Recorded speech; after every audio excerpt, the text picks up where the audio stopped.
இந்த சஜன் முன்ஷி அப்படின்னு ஒரு இளைஞர் இருந்தார் இல்லைங்களா, அவர் சினிமாவில் நடிக்கிறதுக்கு தானே முயற்சி பண்ணிகிட்டு இருந்தார். ஏற்கனவே மாடலிங்கில் இருந்தார். ஸோ அவருக்கு வந்து ஒரு பொறி வைக்கிறாங்க. அந்த பொறி என்னன்னாக்க, இங்கிலாந்துல இருந்து ஒருத்தர் திரைப்படம் எடுக்கிறதுக்கு வந்திருக்கிறாரு. ஆனால் அவர் வந்து அதை இருமொழி படமாக எடுக்க விரும்புகிறாரு.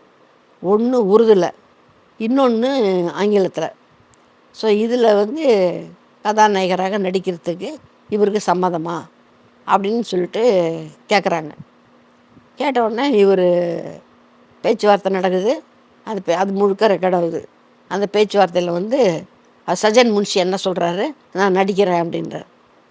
உடனே அந்த படம் தயாரிக்கிறதுக்கு வந்திருக்கார் பார்த்தீங்களா, அவர் கேட்குறாரு, ஆனால் அந்த 2 மொழியும் சரளமாக பேசணும் நீங்கள். அப்படி பேசினா தான் இயற்கையாக இருக்கும். உங்களால் முடியுமா அது அப்படின்னு கேட்குறாருண்ணா. ஏங்க முடியாது, நான் பள்ளிக்கூடத்துலேயே சின்ன வயசுலேருந்து ஹிந்தி தானுங்களே படிச்சுக்கிட்டு இருந்தேன். அதனால் ஹிந்தி நல்லா நடிப்பேன் நான். ஹிந்தி நல்லா வருமே எனக்கு. அவர் கான்வெண்ட்டில் படிச்சிருக்கேன், அதனால் இங்கிலீஷ் நல்லா பேசும். அதனால் இங்கிலீஷ்லேயும் நான் டப் பண்ணிவிடுவேன், இதுலேயும் வந்து ஹிந்தியும் நானே பேசிடுவேன் அப்படின்ட்டு இவர் வந்து அந்த தயாரிப்பாளர்கிட்ட சொல்கிறாரு. ஒரு ஸ்டேட்மெண்ட் சொல்கிறாரு. சொல்லிவிட்டு இவர் வந்து அந்த பள்ளிக்கூடத்துலேருந்து படித்தார் பார்த்தீங்களா, ஹிந்தியில் படித்தேன் அப்படின்றதுக்கு ஆதாரமான கார்டு சர்டிஃபிகேட்லாம் இருக்கும் இல்லையா, அதெல்லாத்தையும் அவர் எடுத்து காட்டுறாரு. அது எல்லாமே பதிவாகிட்டு இருக்குது. பதிவாகிறதோட விடலை, இந்த விஷயங்கள் அனைத்தும் ஸ்டார் டிவியில் அன்றைக்கி ஒளிபரப்பப்படுது. ஸ்டார் டிவியில் ஒளிபரப்பப்படுது. யார், இந்த சஜன் முன்ஷியினுடைய ஸ்டேட்மெண்ட்டு.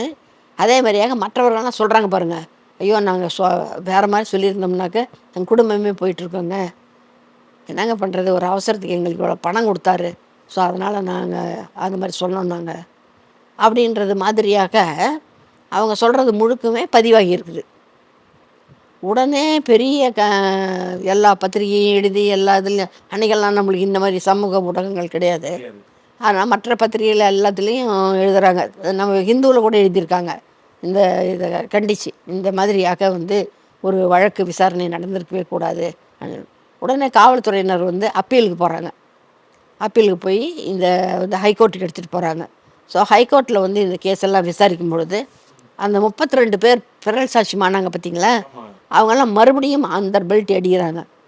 அடித்து நாங்கள் பார்த்தோம், அவன் சுட்டான், அவன் மேலே சுட்டான், அப்புறம் அந்த அம்மாவை சுட்டான், அவன் வந்து தகராறு பண்ணிகிட்டு இருந்தான் வந்ததுலேருந்து, அவங்க கூட 4 பேர் வந்திருந்தாங்க, அதில் ஒரு சீக்கியர் வந்து அவனோட உயரமாக இருந்தார் அப்படின்ற எல்லா அடையாளங்களும் சொல்கிறாங்க.